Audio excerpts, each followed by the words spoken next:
Hello friends, this is Lisa Colon-DeLay, your host. You're listening to Spark My Muse. This is Soul School Lesson 319, Faith and Writing. Today I'm going to bring you a bit from Parker J. Palmer. Parker Palmer says, "The spiritual journey is an endless process of engaging life as it is, stripping away our illusions about ourselves, our world, and the relationship of the two, moving closer to reality as we do." Some of you know that I've interviewed Parker Palmer and I've met him before, and he endorsed my book, The Wild Land Within. I was so honored that he did that. I got to hear Palmer at the 2018 Festival of Faith and Writing Conference at Calvin University in Grand Rapids, Michigan. Part of this episode today is to get you to nominate me to speak there in 2026 on the topics in my book about the spiritual mothers and fathers of the desert. When you go to sparkmymuse.com for this episode, you will find a link to this nomination form. It just needs to be done by the end of the year, 2024.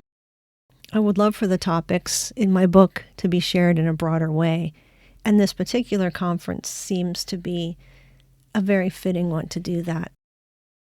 The part I'm going to read today has to do with decision making and the difference between a majority rule and a consensus. But he speaks about this consensus building that he has experienced in the Quaker community of which he is a part. And it is a nonviolent way of coming to a decision, and it is not where everyone necessarily agrees completely, but where no group is radically opposed to the decision that's made based on grounds of conscience. I want to read to you something called The Politics of the Brokenhearted, a portion from the book called Deepening the American Dream. The nice thing about this piece is that it's available for download. It's about 30 pages from his book, and I'll give you the link to that. For the sake of time, I will leave it to you to read this full document. On page 237 is a story of John Woolman, who lived from 1720 to 1772. And I want to read this portion for you. It was very touching.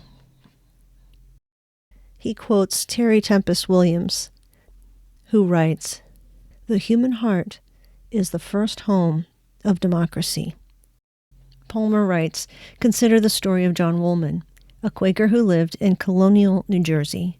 His story is of special interest because Quakers who believe that majority rule is a form of violence have always made decisions by consensus.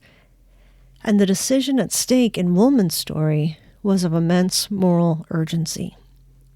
A tailor by trade, Woolman lived among Quaker farmers and merchants whose religious beliefs held all human beings equal in the eyes of God, but whose affluence depended heavily on slave labor. Woolman received, quote, a revelation from God that slavery was a moral abomination and that the Quakers should set their slaves free. For 20 years, at great personal cost, Woolman devoted himself to sharing this revelation with members of his religious community, walking his talk with every step. When he visited a remote farmhouse to speak of his conviction, he would fast rather than eat a meal prepared or served by slaves. When he discovered that he had advertently benefited from a slave's labor, he would insist on paying that person. Woolman's message was not always well received by his fellow Quakers, who were and are as adept as anyone at contradicting their own beliefs. In the words of a self-satirizing Quaker quip, quote, "We come to this country to do good and end up doing well," unquote. Woolman's message, if embraced, would require the comfortable Quaker gentry to make a considerable financial sacrifice. Woolman held a terrible tension as he traveled from town to town, farm to farm, meeting to meeting, speaking his truth and standing in the gap between the Quaker vision of, quote, that of God in every person, unquote, and the reality of Quaker slaveholding. But hold the tension he did, for 2 decades until the Quaker community reached consensus that it was called to free all of its slaves. On one level, this is a story of a Christian community that embraced evil and clung to it far too long. Yet the Quakers were the first religious community in this country to free their slaves, fully 80 years before the Civil War. In 1783, the Quaker community petitioned the Congress of the United States to correct the, quote, complicated evils and unrighteous commerce, unquote, created by the enslavement of human beings. And from 1827 onward, Quakers played a key role in developing the Underground Railroad.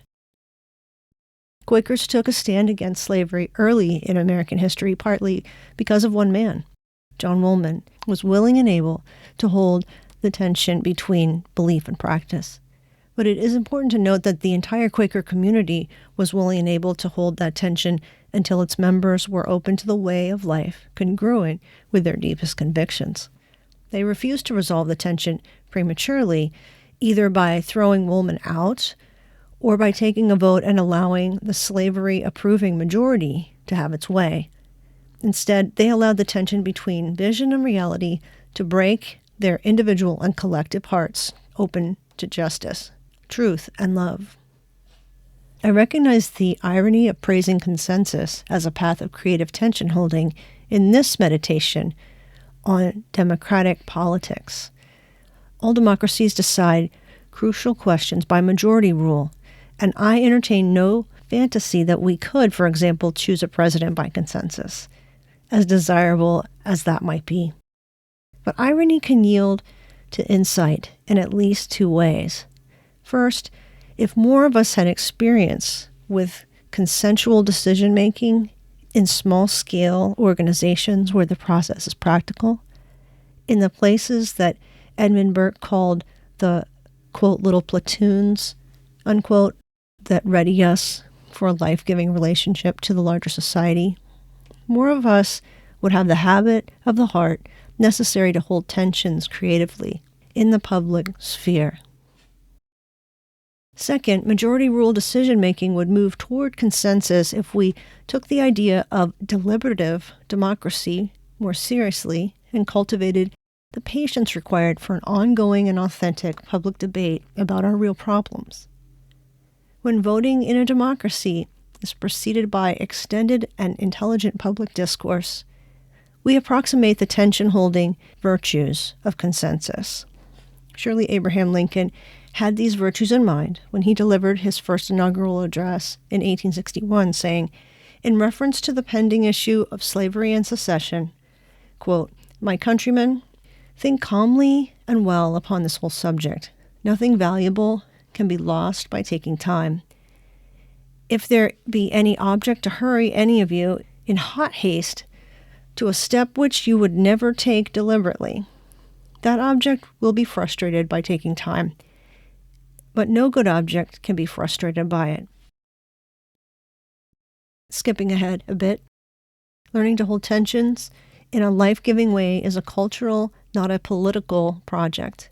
Only a totalitarian state attempts to dictate people's inner lives, an attempt that always fails. The inner work we need to do is properly in the purview of individuals, families, religious communities, voluntary associations, and educational institutions. The best of them are constantly at work teaching open-heartedness. But this does not mean that the nation has no role. As Jacob Needleman has written, quote, "One of the great purposes of the American nation is to shelter and guard the rights of all men and women, to seek the conditions and the companions necessary for the inner search," unquote. In the spirit of that observation, I want to keep weaving together the personal and political meanings of the broken open heart. Parker writes, "We think of heartbreak as a personal, not a political condition, but I believe that heartbreak offers a powerful lens through which to examine the well-being of the body politic.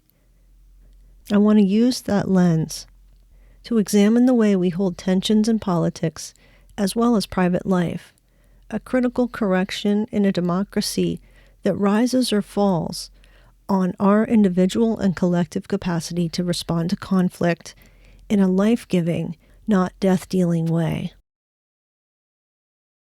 And that was Parker Palmer, A Portion Deepening the American Dream. And when he speaks about a broken heart or a broken open heart, he's speaking of one of the two ways a heart can be broken. One way is being broken and shattered into pieces and shards that can scatter, pierce, and damage. And the other way is a soft breaking open where we are enlarged by that breaking. We can receive and give more love.